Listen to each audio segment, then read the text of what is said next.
Cool. Yeah. Greg is going. Yeah, coach, a lot of action at center. I guess Nichols working at guard some, Wiggins working at guard some.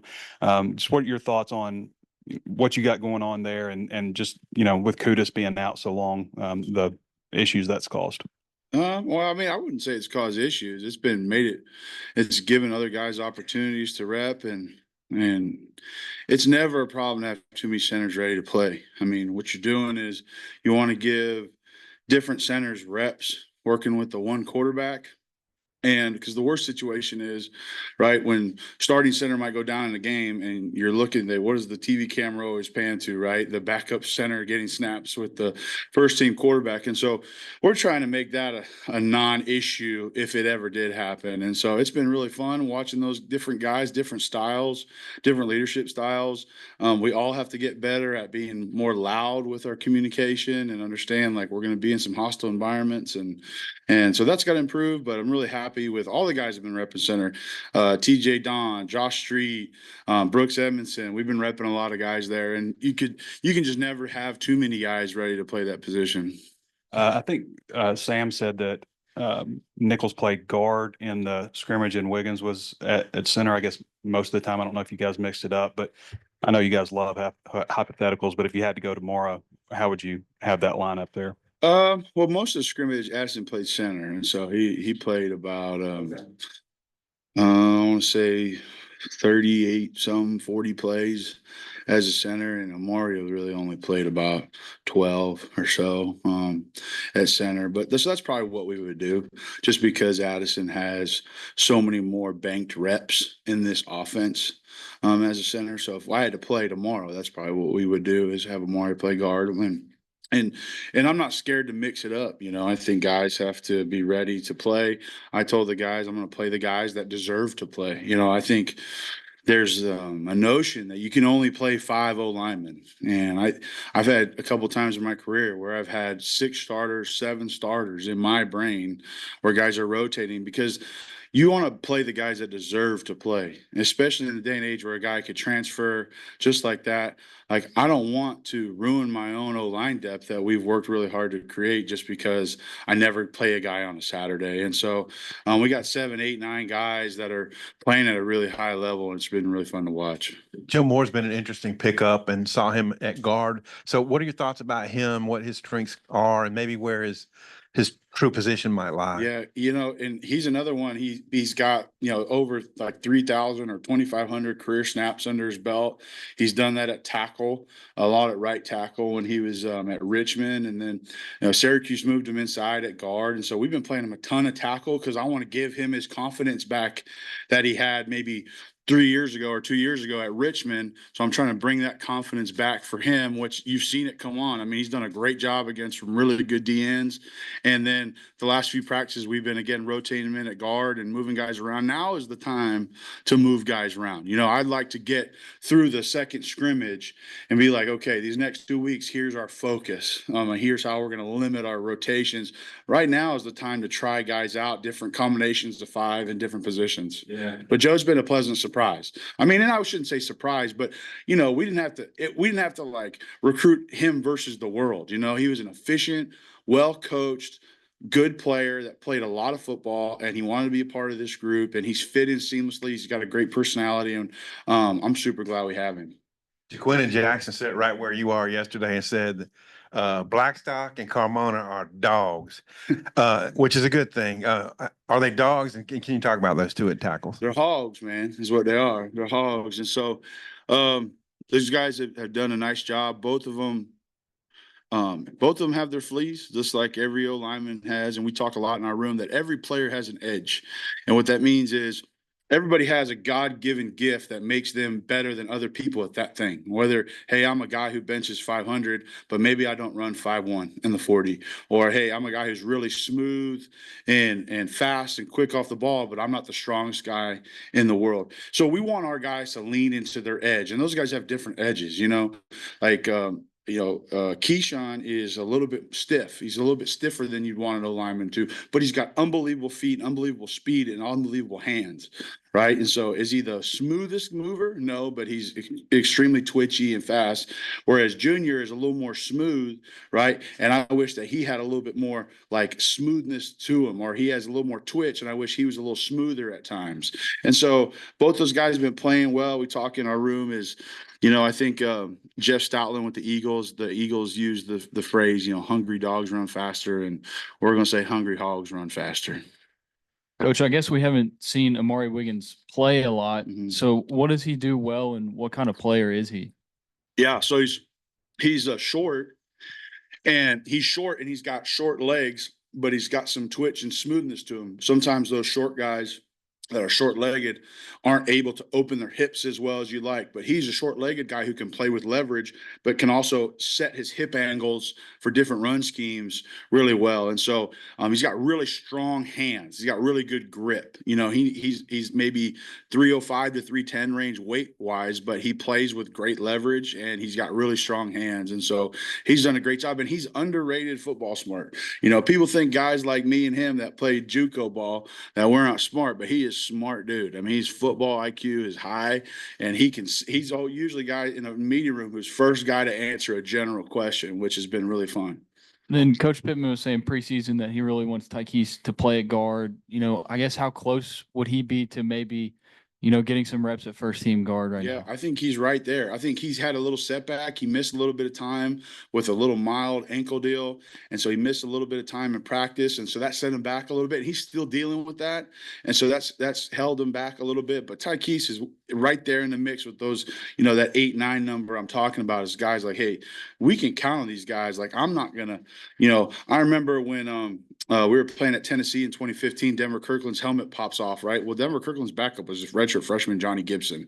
And Johnny Gibson's running in, and I'm freaking out. Like, okay, is Denver hurt, Because, like, that's a big deal. Whereas, like, hey, we got a helmet pop off or a guy goes down for a series. Like, I'm not like in panic mode like I might have been back then when Johnny was a freshman. So Tykees is right there. He's doing a great job. He's really improved his leadership. He's really improved his football IQ.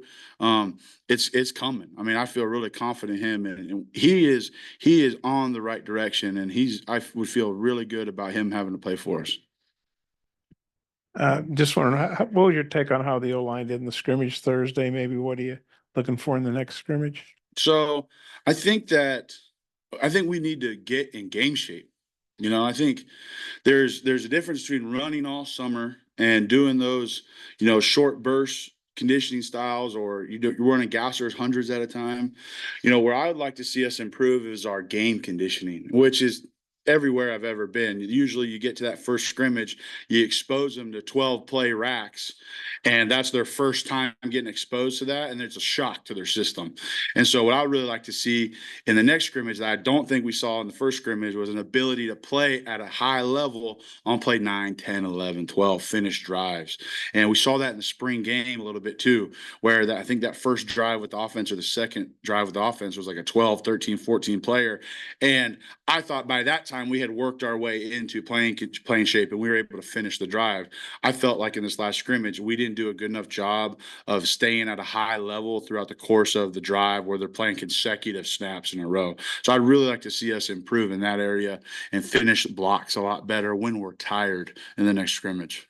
The days before the portal and NIL, it was all, offensive line, a lot of it was bringing guys in, cohesiveness, being around a while. Now you've got a lot of new guys here. I guess Josh Braun's the only guy who's playing the same spot he did here as he did last year. Just what's it like building a line in this day and age, and just how do you feel about, a lot of the newcomers mixing with a few holdovers? I think it's the most important factor in doing it now. I mean, talent matters. It matters, and we'll never discount talent. But the makeup and the character and the cohesiveness of your offensive line room far outweighs your talent. And so you need the right type of kids in this day and age that can handle the pressure, can handle the scrutiny. All right, we're the only position on planet Earth that plays with our back to the ball. Okay, and we're the ones that only have negative stats. So we have to be resilient as a group. All right. And we say all the time, you could play great for 67 plays, but 3 plays that don't go your way, the guy you're playing against is SEC player of the week. And then you have everybody yelling at you how much you stink. And so it's like the mafia. This is the life we chose, right? You know, that's the old phrase. We chose it. And so that being said, the cohesiveness and the group camaraderie fall and just the execution together, seeing the game through one set of eyes. We're going to recruit talented players here, and that's the goal, and we're going to keep doing that. But also, you got to get the right type of talented kids, because that matters a lot more than anything. You feel you have that, or how do you feel about 100%. that? 100%. I like this room a lot. Really good personalities, good character, good group character. You know, we talk about 100 daps a day right now, which means like we want to touch each other 100 times a day, as far as either a high five or a knuckles, whatever it is. And just because that creates a sense of togetherness. And so our goal is 100 a day. And I think yesterday was 131, which is our highest. And I think in the scrimmage, we were way under the goal. And so I think we were so focused on the play rather than, hey, let's play it together. And so it's good to see the last couple of days. It's been a high number. Coach, Marion Harris, I haven't heard his name mentioned much. How's he coming along? Where's he playing on the line? By far the most improved player on this team, or really in my room, I should say. I mean, his level of play right now is extremely high. I mean, he had the best scrimmage probably of anyone in our room. Probably him and Keyshawn Blackstock had their best scrimmages since I've been here. And that was really fun to see. Really proud of him, and I think you see it in how he moves. He's got shoulders back, chest up, chin up. He's got confidence. He's gotten his weight back where he wants it. He's feeling strong, and you're just seeing the maturity of him being a 3rd-year guy, and that's an underrated thing. It's usually that 3rd year where guys, you know, I'm not going to say the phrase, but you know what, and get off the pot, right? And you can tell he's taking that step. So I'm really proud of him. Looking at him to play guard and tackle, or just one or the other? He could do either. I mean, he's been awesome at both. Today he took, you know, probably 10 reps as one left guard and looked great, you know, and he's doing the two reps at left tackle, looked great.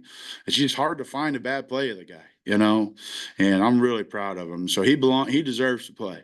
He's one of the guys I'm talking about. Like, I'm not going to just not play somebody, you know, if you're number 6. Okay. If you deserve to play, you're going to play. Anytime a player comes in here and talks to us about, you know, the leadership and the culture, Taylon's the first guy that's named, but Fernando's not too far behind. How valuable has his, you know, his mentality, you know, what he does for the culture of the room, but also just the talent too? I mean, I guess that has to play a part when he demands that kind of respect. So you're asking just like how has like his personality been? Yeah, the mesh, like the You want me to personality. keep gassing him up? Is that what you want me to do? Yeah, because I feel like the offensive line obviously was a big struggle last Sure, year, yeah. and having a bookend left tackle that can, Mhm. I mean, that's got to feel like one of the most important players Yeah. on the entire roster. Well, he ain't bookend yet. You know, I mean, he still got work to do, and he got to stay hungry, and he's on his way. But he's just a good dude. He comes from a great dad who's a longtime football coach. So he's a son of a coach, and you know, I think I think we got him because I'm Cuban and he's Cuban. We both got Cuban daddies, and I think that his personality is just one of like a guy who loves football. And I think when you see a guy who's so unaffected by the outside world and like what people think of him and so authentic, but it's also talented, I think that's just fun to play with, coach. I mean, all the above, right? I think he just kind of showed like you can be a great player and a good leader, but also just be like a normal, fun guy to hang out with too, you know? And so that's, you know, I love talking him up, but he also needs to freaking block landing better today too. And when we spoke to you in the spring, there's a lot of excitement of being back in Fev. I'm just curious now that you've been here for a few months. I mean, what's it been like for you personally? Just It was being good. Yeah, the vacation was good. Rogers Aquatic Center, unbelievable. Amazium, unbelievable. What's that? Local lime tacos, unbelievable. So I mean, what else could you want? You know, a good place for the kids and some good restaurants. It's been great. I love it here, and I'm close to home, so it's awesome. Hey, Coach, we've heard a lot about Coach Pittman being the highest paid GA in the entire country. Just, you know, how valuable of a resource has it been to have him, you know, in your room and helping you? It's good. I mean, we've had to make, you know, my specialty has been wide zone, pin and pull, toss cracks. That's kind of been my specialty as a line coach. And I'll be honest with you, our inside zone on the scrimmage looked gross. I mean, it just didn't look like it's supposed to look. And like, I need his help. And he's there to help me with it. Hey, you know, say it like this, emphasize this. Him and Coach Petrino. And then I thought today it's probably the best it's looked all of training camp, that inside zone. So it's awesome. It's a great resource. I'm kind of like I maybe make things too complicated or too complex, and Coach Pittman is always, his specialty has been able to take the complex and make it simple. And so I need that from him. He's able to take something that's really complex, and you know he can cut down all the extra fat and make it simple, and that way I can coach it better to our kids, and I get that from him. I can relay that to our kids, and man, it's just a huge value for me. And if I didn't have him, you know, I'd probably be somewhere coaching inside zone, not as good today as I did, you know. So We've heard from pretty much everybody that's come in here, just the chemistry in the room has really improved. What has been the key for that with, you know, the room obviously having a lot of new faces and guys that weren't here last year? yeah, I think it's be authentic, be open, say what's real, no elephants in the room, no unspoken crud, you know, just being open and honest. Coaching, being demanding, demand it. Standards are the same for everybody, but every person is different. So you can't coach every human the same, but you hold everybody to the same expectation and same standard. So there's not like, hey, that he don't, you know, he lets him get away with this. So there's high accountability, but also there isn't like, you know, we're letting everybody be themselves. You know, they know that I'm going to be myself. I'm going to be who I am, and they can be themselves and, you know, be who they are and who God made them to be. And so I think just the authentic relationships that you build by being normal and not being fake and all that, I think has helped us be really close up to this point. When you first came through, the Petrino legacy here was still pretty fresh. Mhm. Now you're working with him. What's your take on just him as a coach and, you know, work with the offensive staff like he has? Yeah, demanding, tough, brilliant. I mean, just detailed. There's no detail that's not talked about. We got a lot of offense in, probably the most offense I've had at this point in the training camp in my career. And our kids are executing it with confidence because he's such a good teacher of it. Because he's got to teach the coaches, and then the coaches got to go teach the players. And so I feel like he teaches me the offense so well. That way I can be a better teacher for our kids. And so it's just been a lot of fun. And you know he's got always you know, he's got a Rolodex of experience and things, and he'll remember a play from 20 years ago. And hey, we had to check this, and this was this run check, or this was this protection check, and it's been great. And you know, the biggest thing that stands out to me is just how good he is with those quarterbacks. I mean, they are on top of it. They are on top of it. So it's been really fun. I was going to ask you about Petrino also, but I was also wondering about numbers on the offensive line. Oh, you got a lot of walk-ons, but 13 scholarship guys right now. Is that where you'd want, or would you prefer to have? Yeah, obviously not. Yeah, obviously we'd like to be at minimum 3 deep on scholarship wise. We're lucky we got 2 kids that are playing like scholarship guys, and TJ Don, who was a scholarship player for me at Baylor, and then Brooks Edmondson. You know, those guys are playing at a high level. So we're probably a little bit lucky this year. But yeah, obviously we'd like that number to be somewhere around 16, 17. And just the way it shook out, guys leaving, maybe guys that didn't fit into the room or the new culture. And you know, when you go get 3 transfers, it's not like 3 more are excited to come in, you know, because you know there's only 5 spots. So when you're talking to number 5 or number 6 or 7 or on as guys that would come in and play as a transfer or a JUCO signee, they're not going to be like chomping on the bit. They're going to read your article that says we already have our starters, which we don't, but it's okay. You got to write it. But they're going to read that article and they're going to be like, I ain't going there. And so I think that's kind of where we're at. We're a little bit under the number. We'd like to be higher in the future. Kind of a random question, but when we've been out there, y'all haven't played music, but there was music today. Any reason behind that? I don't know. Way above my pay grade. Yeah, I can only hear my voice and the center's calls. That's all I hear. Yeah. And who keeps track of the DAPs? Eli Henderson. Eli Henderson, he's still contributing. You know, him and Brock Burns are contributing. They're hanging around, helping coach. They want to be coaches, and so you know, they got different medical issues that kept them from being able to play anymore. But they're really contributing to our team still behind the scenes. You know, helping me with along in the offensive line, along with Sean Fogarty, who I want to give a shout out to, who's been really great. Helper in our room, and he's not just my assistant. He's another O-line coach that we have who's going to be great. And then Keedron Phillips. So I got a huge support system on the line to help me, corral all these hoodlums.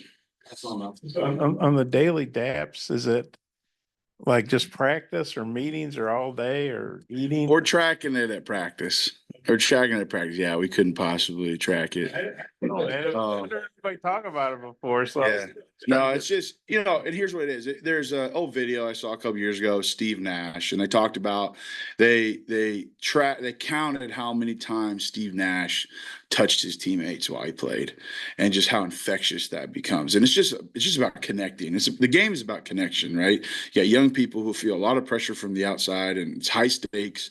And how can you continue to grow and be resilient? Well, you got to be connected in your room. So it's just a silly way for me to keep our guys connected, because it starts out corny at first, right?